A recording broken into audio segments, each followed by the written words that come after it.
दही ले लो भाई, दही, मीठे ताजा दही ले लो। बड़ी दूर से आई हूँ, मकर संक्रांति का तोहफा लाई हूँ। जनवरी का महीना था, ठंड अपने चरम पर थी। गांव के चारों ओर कोहरा छाया हुआ था। मकर संक्रांति के आने की तैयारी हो रही थी।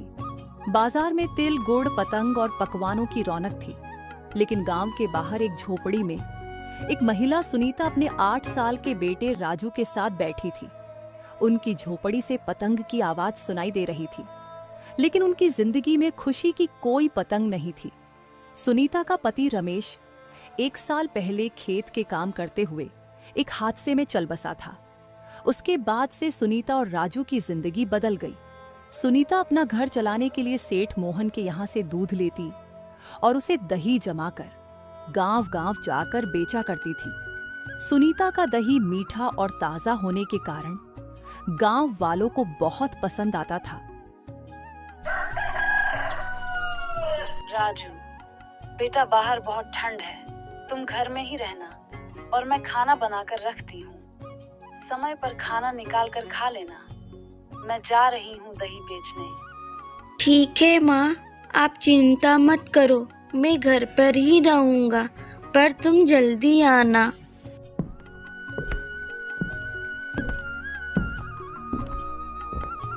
दही ले लो, दही। आपके गांव में आ गया है शुद्ध ताजा दही, मीठा खट्टा। जैसा मन चाहे ऐसा दही ले लो। दही खाकर अपना सेहत बनाओ।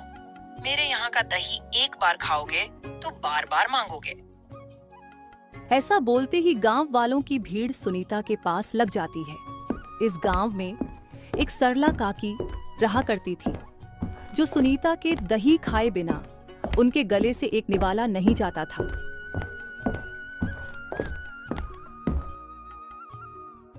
सुनीता, मुझे कल 1.5 केजी दही देना। वो क्या है ना कि कल मकर संक्रांति है और मेरे बेटे बहू को चूड़ा दही बहुत पसंद है।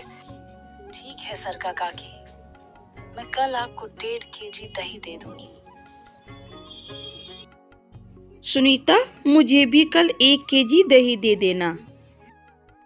सुनीता बेटा, जरा इसमें 1 केजी दही कर देना। चाचा, दही तो अब खत्म हो चुका है। क्या थोड़ा सा भी दही नहीं बचा? नहीं रामदीन चाचा, थोड़ा सा भी दही नहीं बचा। पर आप निराश मत होइए चाचा, मेरे घर में अभी 1 केजी दही और बची हुई है। मैं शाम तक आपको दही पहुंचा दूंगी। ठीक है बेटा, शाम तक पहुंचा देना। डॉक्टर साहब ने कुछ दवाइयाँ लिखी है, उसे दही के साथ ही खाना होता है और अभी दही खत्म हो गया है। अब जब दही आएगा तभी दवाइयाँ खा पाऊंगा। ठीक है चाचा, मैं शाम को आकर दही दे जाऊंगी। सारा दही खत्म हो जाने के बाद सुनीता घर की ओर निकल पड़ती है। तभी रास्ते में जोरदार बारिश शुरू हो जाती है। तभी सुनीता की नजर एक चाय वाले दुकान पर पड़ती है। वहां पर 2 लोग अलाव जलाकर चाय की चुस्की ले रहे थे। हे भगवान, ठंड बहुत लग रही है और यह बारिश को अभी ही आना था। मैं भी चलती हूँ चाय वाले दुकान के पास। ये कहते हुए सुनीता चाय वाले दुकान के पास पहुंचकर खड़ी हो जाती है और बारिश खत्म होने का इंतजार कर रही होती है। तभी वहां अलाव के पास खड़े 2 बदमाश सुनीता से कहता है, ये दही वाली, चल दही निकाल के मुझे 1 केजी दही दे। भैया, अभी मेरे पास बिल्कुल दही नहीं बचे हैं। क्या दही नहीं बचे हैं? इसका मतलब कमाई अच्छी हुई है। चल दही के पैसे निकाल, नहीं तो तेरे इस इलाका में आना जाना बंद हो जाएगा। सुनीता डरते हुए बोली, भैया, मैं गरीब हूँ, मेरे घर में कमाने वाला कोई नहीं है और मेरा बेटा मेरा इंतजार कर रहा होगा। अब मुझे जाना चाहिए। फिर भी वे लोग दोनों बदमाश बिल्कुल भी सुनीता पर तरस नहीं आता और सुनीता का पैसे की गेटरी छीन लेता है। फिर सुनीता उदास मन से घर चली जाती है।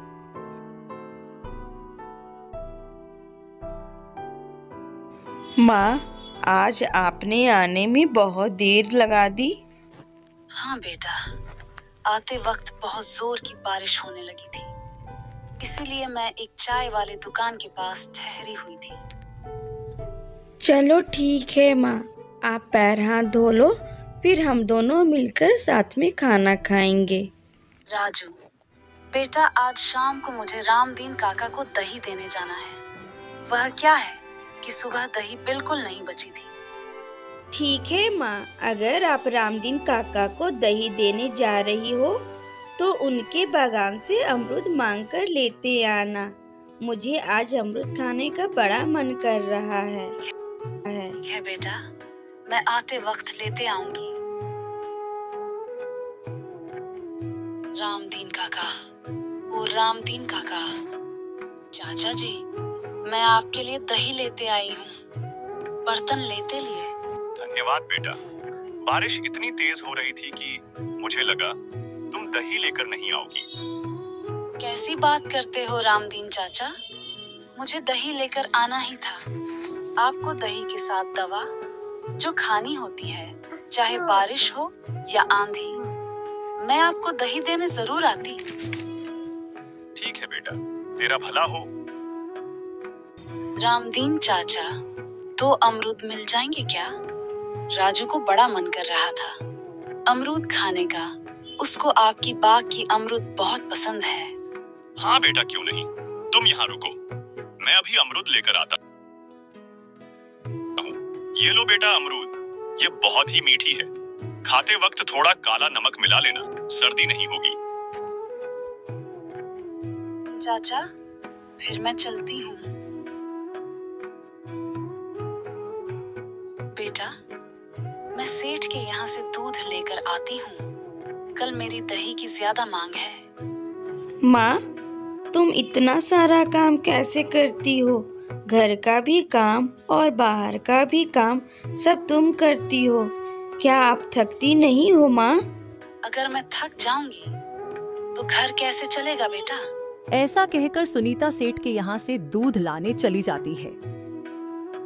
सेठ जी, आज मुझे 4 केजी दूध ज्यादा चाहिए। वह क्या है ना, कल मकर संक्रांति है तो सभी कोई दही की ज्यादा मांग किए हैं। वाह सुनीता, तुम्हारा तो कारोबार अच्छा चल रहा है और दही के नाम से तो तुम प्रचलित हो गई हो। हाँ मोहन सेठ जी, कारोबार तो ठीक चल रहा है भगवान की दया से। सुनीता दूध लेकर घर जाती है और दूध को मटके में डालकर अच्छे से पकाती है और अच्छे से पकाने के बाद गर्म कपड़े से ढककर दही जमने के लिए रख देती है। और इधर सेठ मोहन सुनीता की तरक्की को देखकर मन ही मन बहुत जलने लगता है। देखो ना भाग्यवान सुनीता को, वह तो मेरे से ही दूध लेकर और मुझसे ही आगे बढ़ते जा रही है। मुझे कुछ ना कुछ तो करना ही होगा। मैं उसे अपने से आगे बढ़ते नहीं देख सकता हूँ। हाँ जी, मैं देख रही हूँ सुनीता की बच्ची को। उसकी बहुत पंख होते जा रहे हैं और तो वह दही वाली के नाम से प्रसिद्ध भी हो गई है। अगली सुबह सुनीता दही बेचने गांव की ओर निकल पड़ती है। उसी दिन सुनीता की बहुत अच्छी कमाई होती है और अपने बेटे राजू के लिए एक पतंग खरीद कर लाती है और राजू पतंग को देखकर बहुत खुश हो जाता है। शाम को जब सुनीता सेठ मोहन के यहाँ से दूध लेकर आई तो घर जाकर देखी कि इस बार सेठ ने दूध में पानी की मात्रा ज्यादा मिलाकर दिया है। फिर वह उदास मन से बेड पर लेट गई और अगली सुबह वह दही बेचने नहीं गई। उसे पता था कि यह पानी वाला दही कोई नहीं खरीदेगा। घर में कोई है क्या?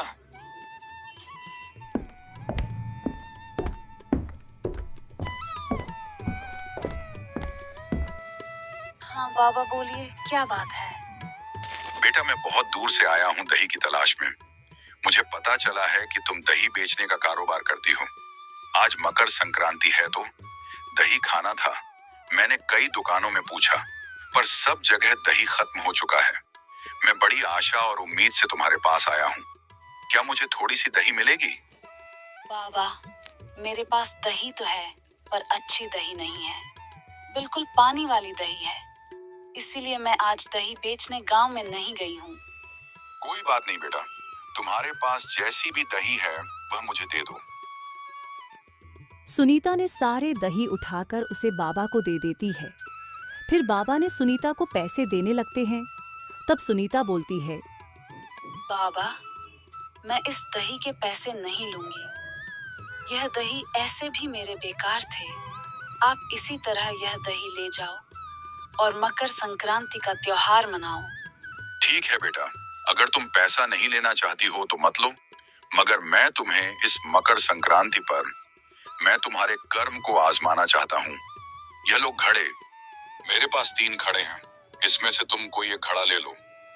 अगर तुम्हारे अच्छे कर्म होंगे तो तुम्हें अच्छा परिणाम मिलेगा, अगर तुम बुरा कर्म की होगी तो तुम्हें बुरा परिणाम मिलेगा। अब तुम्हारे अच्छे और बुरे कर्म इस घड़े से ही मापे जाएंगे।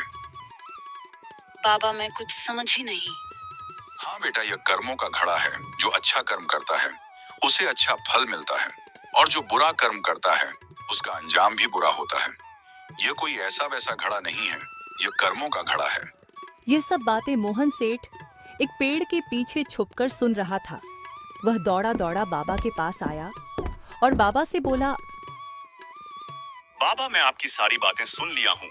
क्या आप मुझे भी एक घड़ा दे सकते हो? मैं भी अपने कर्म को आजमाना चाहता हूँ। हाँ बेटा, क्यों नहीं। लो, तुम भी एक घड़ा ले लो और अपने अपने कर्म को आजमा लो। सुनीता और मोहन सेठ उन तीनों घड़ों में से एक एक घड़े अपने पसंद के ले लेते हैं। बाबा दोनों को एक एक घड़े देकर वहां से लुप्त हो जाते हैं और इधर सुनीता और सेठ मोहन घड़े को ले जाकर अपने अपने घरों में खोलते हैं। जब सुनीता अपने घड़े को खोलती है तो उसके घड़े में से बहुत सारे सोने के सिक्के मिलते हैं, और उधर सेठ मोहन घड़े को खोलता है तो उसमें से बहुत सारे कीड़े मकोड़े निकलते हैं। सुनीता सोने के सिक्के पाकर बहुत खुश होती है। आपका बहुत बहुत धन्यवाद भगवान, जो आपने मेरे अच्छे कर्म को पहचाने। भगवान, मैं इस सोने के सिक्के का इस्तेमाल अच्छे कामों में करूंगी। मैं एक गाय खरीद करके लाऊंगी और दूध निकालकर दही जमाऊंगी। फिर सुनीता गांव के बाजार से गाय खरीदकर आ रही होती है। तब सेठ मोहन सुनीता को देखता है और मन ही मन बोलता है, लगता है सुनीता को घड़े में से कुछ अच्छा ही प्राप्त हुआ है, तभी यह गाय खरीद करके आ रही है। हे भगवान, हमेशा सुनीता के साथ ही अच्छा ही क्यों होता है? मुझे कुछ ना कुछ करना ही होगा। सुनीता, ये गाय तुमने कितने में खरीदे? मेरे यहाँ से गाय खरीद ली होती, मैं तुम्हें कम दामों में ही दे देता। क्या जरूरत थी गांव के बाजार से गाय खरीदने की? सेठ मोहन भैया, वो क्या है ना कि आपकी गाय आजकल बहुत ही पानी दे रही थी। दूध की मात्रा उसमें तो बहुत कम ही था, जिस कारण दही अच्छी नहीं बन पा रही थी। इसीलिए मैं गांव की बाजार से ही गाय खरीदी। यह बात सुनकर सेठ मोहन क्रोध से भर गया और उसके अंदर अधिक जलन की भावना प्रकट हो गई। और इधर सुनीता दही के व्यापार को और भी बढ़ा दी। उसने गांव में ही एक दही का दुकान खोली। बहन जी, मुझे 1 केजी दही देना। सुनीता, मुझे भी 1 केजी दही देना। इस तरह करके सुनीता का दही सारा बिक जाता है और वह घर वापस आ जाती है। पार्वती, कल रौनक का जन्मदिन है। मैं सोच रहा हूँ इस बार रौनक के जन्मदिन पर गांव वालों को दावत पर बुला। हाँ जी, आप बिल्कुल ठीक बोल रहे हो। सेठ मोहन कुछ कुछ गांव वालों को निमंत्रण दे देता है। फिर वह सुनीता के पास जाता है और सुनीता से कहता है, सुनीता, कल मेरा बेटा रौनक का जन्मदिन है। मैं गांव वालों को भी निमंत्रण दिया है। इसके लिए मुझे कल 10 केजी दही की जरूरत पड़ेगी। तुम तैयार रखना, और हाँ, तुम भी राजू के साथ जन्मदिन में शामिल जरूर होना। हाँ जी सेठ मोहन भैया, मैं कल आपको 10 केजी दही दे दूंगी। आप फिक्र मत करो, मैं भी आऊंगी राजू के साथ। यह कहकर सेठ मोहन वहाँ से चला जाता है और मन ही मन में सोचते जाता है, जन्मदिन तो एक बहाना था सुनीता बहन। अब देखो मैं तुम्हें कैसे गांव वालों के सामने नीचा दिखलाता हूँ। रात हो जाती है। सुनीता दूध को अच्छी तरह से पकाकर उसमें जोरन डालकर अपने कमरे में सोने चली जाती है। जब आधी रात हो जाती है तो उधर सेठ मोहन और उसकी पत्नी सुनीता के घर चुपके से आते हैं और जमे हुए दही में दवाई मिक्स कर देते हैं और वहाँ से चले जाते हैं। सुनीता बहन, दही तैयार है ना? हाँ सेठ मोहन भैया, दही तो बिल्कुल अच्छी तरह से तैयार है। आप जब चाहो तब ले जा सकते हो। नहीं सुनीता बहन, जब तुम शाम को आना तो दही लेते आना और तुम ही अपने हाथों से सबको दही परोसना, क्योंकि तुम्हारे हाथ के दही गांव वालों को बहुत पसंद आते हैं। जी भैया ठीक है, मैं ऐसा ही करूंगी। शाम हो जाती है और सभी कोई दावत पर आते हैं और सुनीता भी अपनी दही को लेकर सेठ मोहन के घर पहुंचती है। भीड़ सबको अपने हाथों से दही परोस कर खिलाती है। धन्यवाद सुनीता बहन, तुमने मेरी बहुत मदद की। कोई बात नहीं भैया, पड़ोसी एक दूसरे के काम ही आते हैं। ठीक है भैया, अब रात काफी हो गई है, मैं घर जाती हूँ। चलो सरिता बहन, मैं तुम्हें छोड़ आता हूँ। नहीं सेठ मोहन भैया, मैं चली जाऊंगी। रात हो जाती है और सभी को अपने अपने घरों में सो जाते हैं। जब सुबह होती है तो जो लोग मोहन के घर दावत पर आते हैं उनकी सबकी तबीयत खराब हो जाती है। सब कोई समझ गए थे कि खाने में ही कुछ मिलावट थी, इसलिए सबको मिलकर गांव के मुखिया के पास जाते हैं और सेठ मोहन की खाने के बारे में बताते हैं। जाकर मोहन सेठ को यहाँ बुला कर लाओ। फिर मोहन सेठ मुखिया के पास आता है और मुखिया से बोलता है, मुखिया जी, मैंने अपने खाने में कुछ नहीं मिलाया था, आप सुनीता से पूछ लो। सुनीता के दही में ही मिलावट थी। सेठ मोहन की बात सुनकर मुखिया और गांव वाले चकित हो जाते हैं। किसी ने तो खाने की मिलावट के बारे में कुछ बोला ही नहीं था और यह अपने आप ही यह बात बोल रहा है। सब कोई समझ जाते हैं कि यह सुनीता को सिर्फ फंसा रहा है, इसी ने ही सब कुछ किया है। फिर भी मुखिया सुनीता को बुलाता है। फिर सुनीता वहां आती है और मुखिया सेठ से कहता है, अब बताओ सेठ मोहन, सुनीता ने दही में क्या मिलाया था? मुखिया जी, सुनीता ने दही में दवाई मिक्स की थी, जिस कारण गांव वाले की तबीयत बहुत बिगड़ गई है। यह बात सुनकर सुनीता बहुत ही आश्चर्य में हो जाती है और मुखिया से बोलती है, मुखिया जी, मैंने ऐसा कुछ नहीं किया है। मैं अपने बेटे राजू की कसम खाकर कहती हूँ, मैं ऐसा क्यों करूंगी? दही बेचने का कारोबार मेरा एक दिन का नहीं है, मैं कई दिनों से बेचते आ रही हूँ। मेरे बेटे राजू का भी तबीयत खराब है, भला मैं ऐसा क्यों करूंगी? फिर मुखिया ने सेठ मोहन को डरा धमकाकर उससे पूछा तो सेठ मोहन ने सारी बात कबूल कर ली। हाँ मुखिया जी, मैं ही दही में दवाई मिक्स किया था। मुझे गांव वालों को नुकसान पहुंचाने का कोई मकसद नहीं था। मैं सुनीता की तरक्की को देखकर चलने लगा था, इसलिए मैंने ही सुनीता के घर जाकर दही में दवाई मिक्स की थी। मुझे माफ कर दीजिए मुखिया जी, मैं आज के बाद कभी ऐसा नहीं करूंगा। अगर मैं तुम्हें माफ कर देता हूँ तो तुम फिर ऐसा ही करोगे? गांव वालों मारो सब इसको मिलकर। फिर गांव वालों ने सेठ मोहन को मिलकर अच्छे से धुलाई कर देता है और सुनीता अपने घर वापस चली जाती है।